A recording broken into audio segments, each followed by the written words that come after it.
Hello there, everyone. The champions were felled by Brighton and Hove Albion. It took two whole teams to bring the champions down tonight. Three, if you count Liverpool's switching off a little bit at the back a couple of times.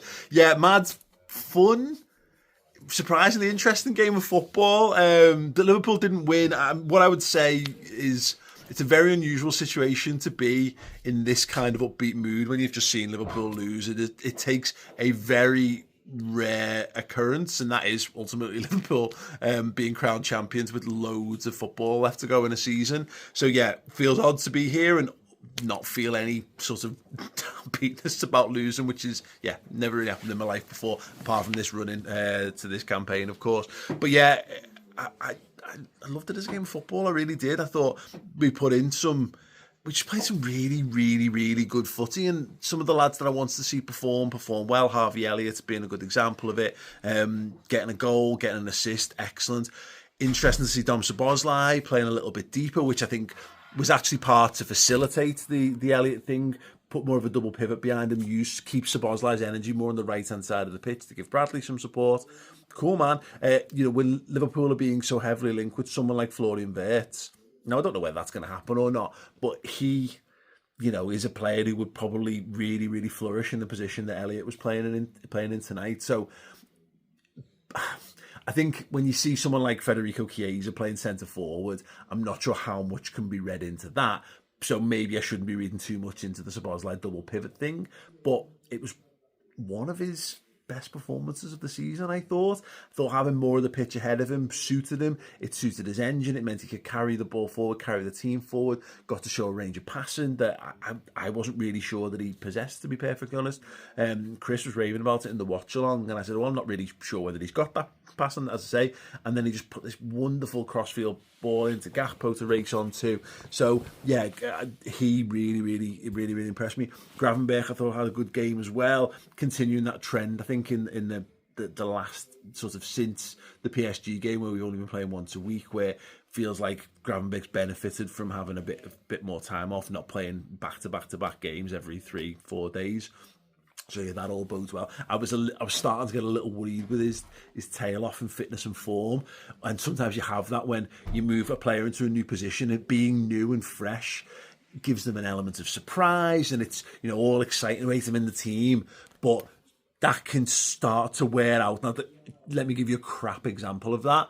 Lazar Markovic playing wing back under Brendan Rodgers, and a great little spell. Oh well, maybe we found something with him. Nah, you get a bit of it, but the fact that Gravenberch, I think, really seems to have rediscovered form in the tail end of the season when the team haven't necessarily been at the peak of their powers, tells me that, yeah, it wasn't a flash in the pan. We've got a genuinely brilliant footballer on our hands, and give him a summer off, let him rest, maybe pick someone up in the market who can help get him a little bit more time off, some more coverage and some more competition for that six next season. And we've got a absolutely wonderful talent there on our hands, and still so young as well. Ahead of that, Salah. If you want to know how seriously Liverpool are taking these games, the most important thing to remember is that they've basically been on a party boat all week in Dubai or whatever, and apparently didn't get back to Liverpool until Friday, when they then had a big party with Trent at the AXA. So yeah, not exactly been the best best preparation for this game.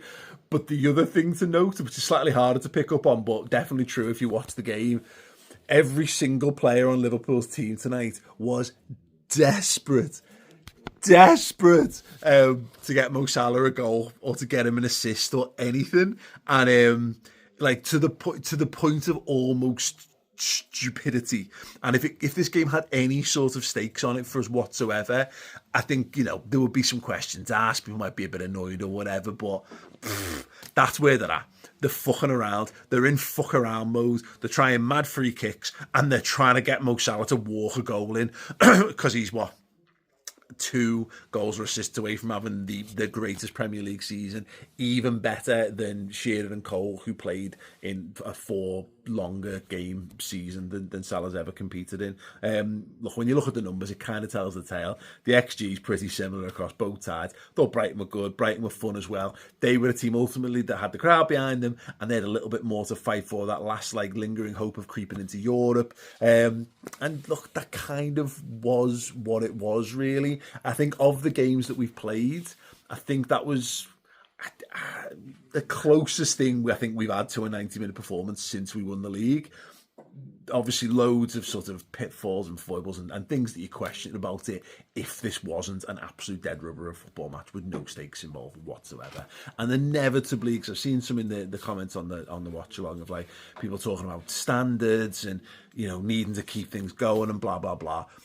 Honestly, if that was the number one agenda, they wouldn't have been allowed to go away for 5 days or 4 days and party. It wouldn't be a thing. What they're doing now is starting the preparations for next season. Some of that is in training, some of it is actually in rest and recuperation. And clearly, you know, a big part of it is, and one of the things that Liverpool struggled with so many times under Klopp was what was left of the squad the season after a successful season or a close run season. This isn't that.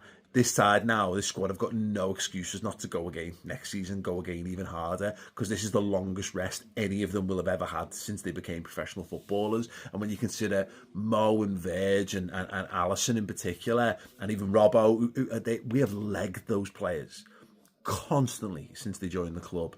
You know, you think that's now, 8 seasons for a lot of those lads, or 8 years. Yeah, this is unprecedented territory in so many different ways. So look, you can take, if you want to take that dead seriously, by all means do. But in reality, all focus now goes on to Sunday. Liverpool are going to lift that trophy in the stadium in front of fans. There's going to be another gathering of people, I'm certain of it, out at Anfield show, and a lovely show of human emotion, and then the parade on Monday. And I'm saying all that before that. We've got a big live show. It's our biggest selling live event of all time, and still space for it to go even bigger. The redweekender.com.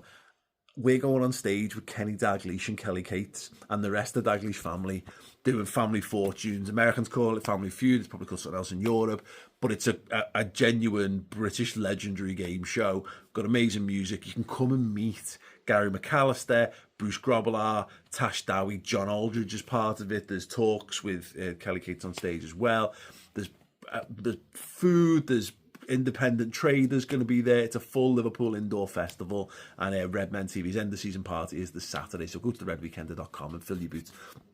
3 days that are set to go down in legend. I mean, Boss Night's Friday, 4 days. Boss Night Friday, we're Saturday, Sunday's Liverpool lifting the league, and Monday is a bank holiday, and they're going to parade the trophy around the city to probably something like 1 million people.